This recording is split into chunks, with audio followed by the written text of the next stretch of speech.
What do Stonehenge, the Great Pyramid of Giza, and the Cahokia Mounds all have in common? Each is a stunning example of engineering and architecture. Each is seriously old, and each has been claimed to have been built by magical beings.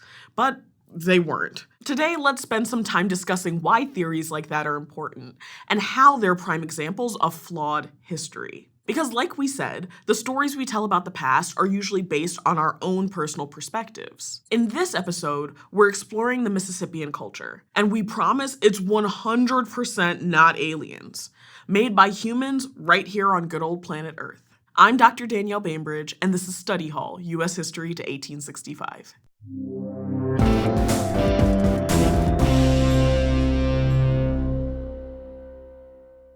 Between 1000 and 1350 CE, a Native American civilization known as the Mississippian Culture thrived in what we now know as the American Southeast. This culture featured villages and, as we'll see, entire cities connected by trade networks and powerful chiefdoms. Just like the Cahokia and ancestral Puebloans of the Southwest borderlands, the people of the Mississippian culture were able to develop a primarily sedentary lifestyle by taking control of the land through farming. These people grew what scholars have termed the Three Sisters: Kim, Chloe, and Courtney.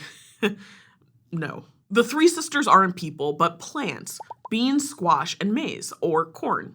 As you might have guessed, the Mississippian culture was organized around the, drumroll please, Mississippi River. Indigenous architects and planners created cities and villages along the river and its tributaries. Not only was the Mississippian culture situated along the Mississippi River Valley, but it also extended west into present-day Texas and the plains of Iowa and Missouri, north into the Midwest of Ohio, and southeast into Florida, Georgia, and South Carolina. Even today, descendants of the Mississippian culture still call these areas home. Some of these tribes may even sound familiar: the Biloxi, the Alabama, the Natchez, and the Kansa. The Mississippian people were united by culture in several key ways. They were farmers working the land.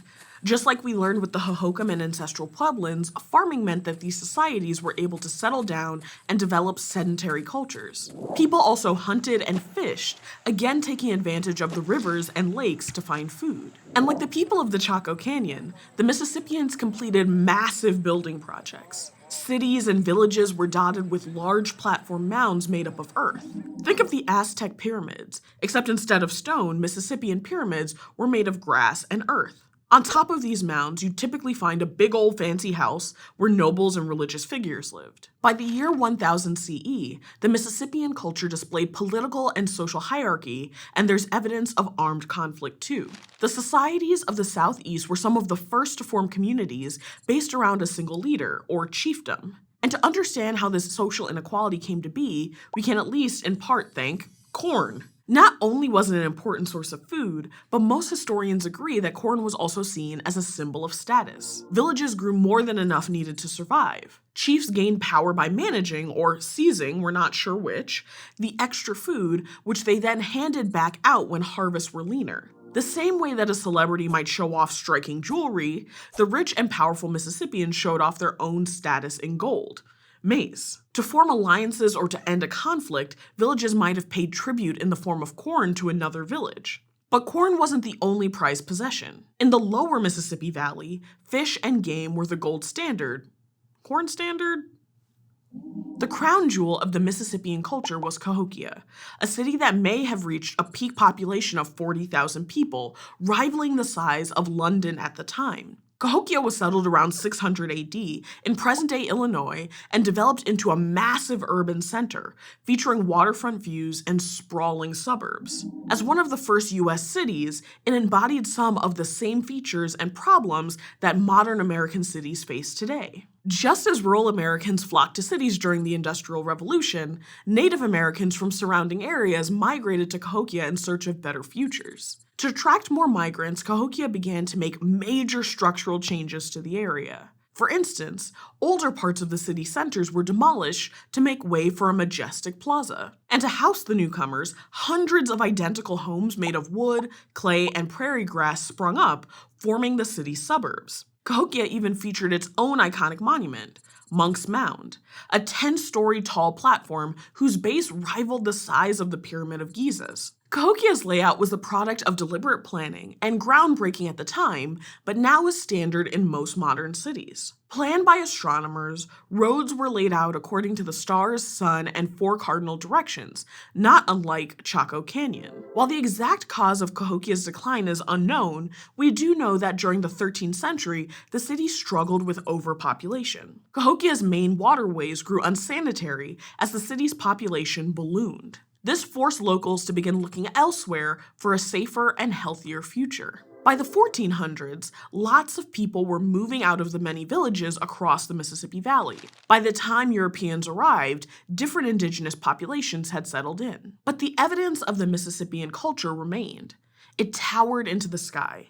It was apparent from the carved-out roads. But the Europeans that stumbled upon these feats were not so quick to credit Native Americans. Some claimed that an ancient super race of people must have come along and built the mounds at Cahokia thousands of years before the Mississippian culture. Some believed it must have been an ancient and lost religious tribe. And these theories were the product of European Americans developing narratives to fit what they already believed to be true, that the indigenous people of America were far too simplistic to have built massive urban centers. So-called experts and scholars even published reports confirming these claims, even though the theories were basically the 17th century version of Ancient Aliens. But their recollection of what happened and who was responsible for developing the Mississippian culture is still history, which is why it's so important to carefully study the historical record and available evidence to determine what happened. Because if we aren't so careful or allow personal biases to come into play, we might start developing theories like aliens did it that have no basis in actual historical record or fact. Or we may come up with our own narrative first and then develop theories and only pay attention to evidence that confirms that narrative. Cahokia and the Mississippian culture as a whole featured large and diverse populations and thriving cities planned with complex astronomy. And then residents moved away, leaving them behind for smaller settlements safer from diseases that had begun to plague the large town. It's important to remember that just as modern tribes count the ancestral Puebloans and Hohokam as ancestors, many people today do the same for the Mississippian culture. Contemporary peoples, including Cherokee, Chickasaw, Choctaw, Muskogee Creek, and others, trace their ancestry to the people who built the mounds. For centuries, they've continued to use the mounds for cultural and political purposes. For example, holding councils on top of them, and they've maintained knowledge about the mounds that they often choose not to share with outsiders. And given how large the Mississippian culture was in terms of land size, we should also keep in mind that these people were incredibly diverse in language and custom. Thus, when French explorers first made their way to the region in the 1600s, they were really tourists visiting a vibrant, human-made cultural center. They were just a few centuries too late. Thanks for watching Study Hall U.S. History to 1865, which is a part of the Study Hall Project, a partnership between ASU and Crash Course. If you like this video and want to keep learning with us, be sure to subscribe. You can learn more about Study Hall and the videos produced by Crash Course and ASU in the links in the description. See you next time.